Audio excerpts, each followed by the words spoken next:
नमस्कार। नमस्कार।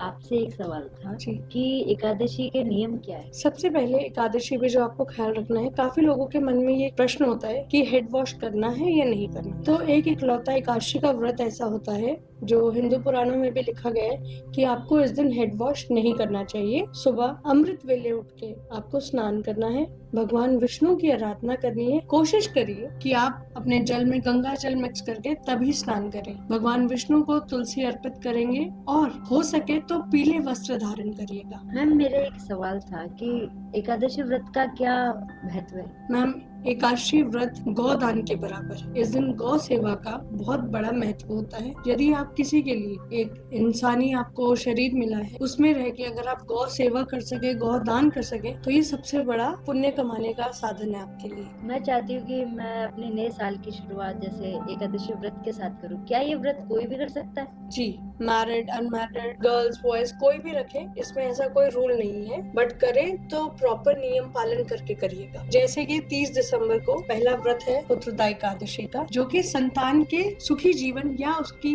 कामना अगर आप रखते हैं, जिसे संतान नहीं है, वो ये व्रत रखे तो भगवान विष्णु उन्हें संतान फल अवश्य देते हैं। इस व्रत में हम क्या खा सकते हैं और क्या नहीं खा सकते? बहुत अच्छा प्रश्न है आपका। काफी लोग कंफ्यूज रहते हैं कि व्रत फलाहार रहेगा, निर्जला रहेगा, कैसे रहेगा। अगर आपकी हेल्थ अलाउ करे तो आप निर्जला व्रत भी रख सकते हैं, नहीं तो इसे फलाहार के तरीके से रख सकते हैं। फल का सेवन आप कर सकते हैं, दूध दही का सेवन कर सकते हैं और एक टाइम आप फलाहार भोजन यानी कि कुट्टू के आटे की पूड़ी बना सकते हैं। नॉर्मल आप बिना प्याज लहसुन का भोजन करेंगे और पूरे घर में व्रत बेशक एक जना रखेगा, पालन इसका सबको करना है। जो भी आप हरि विष्णु को भोग लगाएंगे, जिस भी किचन में ये खाना बन रहा है, तो मेक श्योर कि वहाँ प्याज लहसुन का इस्तेमाल ना हो, उस दिन अन्न का उपयोग ना हो। तो आपको फलाहार नियम से भी रख सकते हैं और निर्जला उपवास भी आप कर सकते हैं और अगले दिन इसका पारण अवश्य करें यदि आपको इसका पूरा फल चाहिए तो। वो कैसे करेंगे? सबसे प्रिय होती है उन्हें चने दाल की खिचड़ी। हमारे पारण के भोग में चने की दाल का बहुत ज्यादा महत्व है। बाकी सब लोग अपने कल्चर के अकॉर्डिंग पारण करते हैं, लेकिन जब आप सुबह पारण करेंगे तो उस दिन एक तो तुलसी जी के दर्शन नहीं करेंगे, तुलसी नहीं तोड़ते उस दिन, पहले ही इंतजाम करके रखना है और चने की दाल की खिचड़ी का भोग, चावल का भोग अवश्य लगाएं। क्या इसमें चावल खाना चाहिए? सही है ये गलत है? जैसे एकादशी पे चावल बिल्कुल भी नहीं खाना चाहिए, चाहे आप व्रत कर रहे हैं या नहीं कर रहे हैं। आने वाली 30 दिसंबर को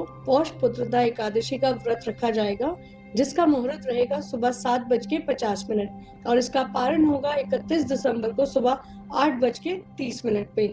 जैसा कि मैम के क्वेश्चन थे कि व्रत कैसे रखा जाए, क्या उसके नियम है, मैं आपको काफी बता चुकी हूँ। फिर भी अगर आपकी कोई डाउट है तो आप हमें DM कर सकते हैं हमारे चैनल पे। Thank you.